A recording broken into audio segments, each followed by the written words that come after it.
Good morning, students. Today we will understand articles in English grammar, which are mainly a, an, and the.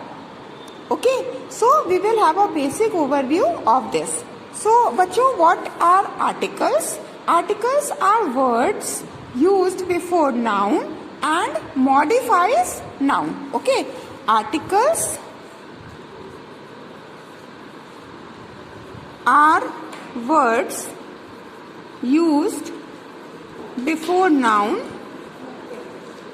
and modifies noun.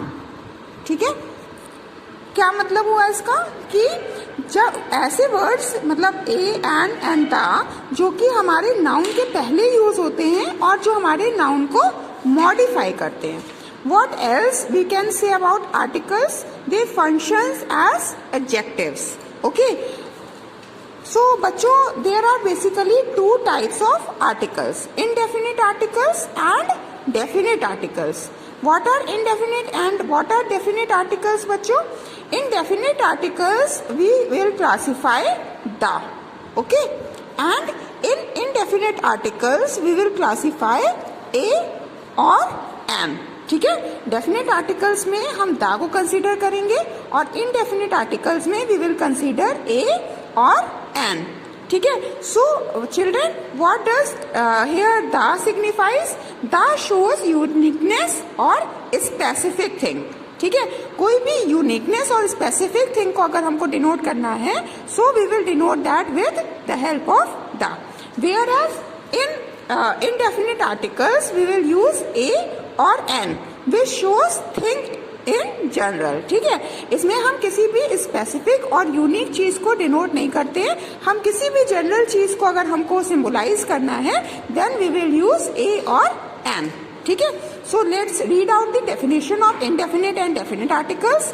The word a or an is called the indefinite article because it leaves indefinite the person or thing talked about. Indefinite person और thing कहें या हम कहें कि कोई भी ऐसी चीज जो कि जनरल है, जो कि डेफिनेट नहीं है. ठीक है, तो उसको हम दिखाएंगे किससे, उसको हम कैसे बताएंगे? उसको हम बताएंगे ए और एन से. Whereas what is जो है definite articles? The word the is called the definite articles because it points out some particular thing or person. Okay, so the definite article shows the uniqueness or specific thing, whereas the indefinite articles show the general thing. Okay, so just let's take one example to understand more about a and the. ठीक है, अगर हम कहें कि there are various group of apples. ठीक है, यहाँ पर हम कुछ एप्पल्स बनाते हैं. There are 4 apples, just suppose. ठीक है, तो suppose there is a group of apples and you are given a choice to eat what you want. ठीक है, आपको एक चॉइस दी है कि आप इसमें से कोई भी एक एप्पल जो है उठा सकते हैं और खा सकते हैं. तो whenever there is a choice, okay, then what you say, you will say I want to eat an apple from the group of apples. ठीक है, आप क्या बोलेंगे कि I want to eat an apple from the group of apples. ठीक है, and just suppose you are not given a choice. If it say I want to eat the first apple from the group of apples. ठीक है, मुझे इन group of apples में से first Apple को खाना है. Then what you say, you will say I want to eat, instead of an you will use the. ठीक है, I want to eat the apple from the group of apples. Why we are using the over here? Because here the apple denotes the definite thing. ठीक है, यहाँ पर हम particular किसी एक Apple की बात कर रहे हैं. ठीक है, बाकी सारे एप्पल्स में हमारे पास में चॉइस थी, कोई डेफिनेट थिंग नहीं थी. लेकिन in case of the another example, the second example, we are given जो है we are not given any choice. Okay, so here there is one definite apple over here. Okay, so we will use the instead of an. ठीक है बच्चों. So now let's जो है see when we will use a or when we will use an. So बच्चों we know that there are 26 letters in English.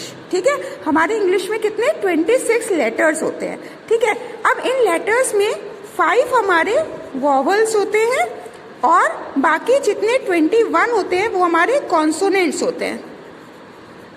ठीक है, तो vowels कौन कौन से होते हैं? वॉवल्स होते हैं हमारे ए, आई, ओ, यू और ई.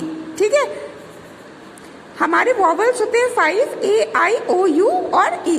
और बाकी जितने भी बाकी हमारे लेटर्स और अल्फाबेट्स होते हैं वो सारे के सारे हमारे कॉन्सोनेंट्स होते हैं. तो बच्चों जब भी कभी वॉवल्स होंगे तो उन वॉवल्स के साथ में हम हमेशा एन का यूज करते हैं. Okay, we will always use an with vowels, whereas with consonants we will always use a. Okay, तो for example if we say an apple. Okay, so here a is a vowel, therefore we are using an. Okay, we will say an ice cream. So here also I is a vowel. Okay, I hope that you all have understood the use of an. Okay, now let's see how we will use a with the consonants. If we say a boy. Okay, so here B is not a vowel. Okay, therefore we are using a over here. If we say a girl, ठीक है, G is also not a vowel. Therefore we are using a. Okay, so this is all about a brief description about articles, students. Please revise it once again and do the given notes in your English language copy. That's all about today, students. Thank you and have a nice day.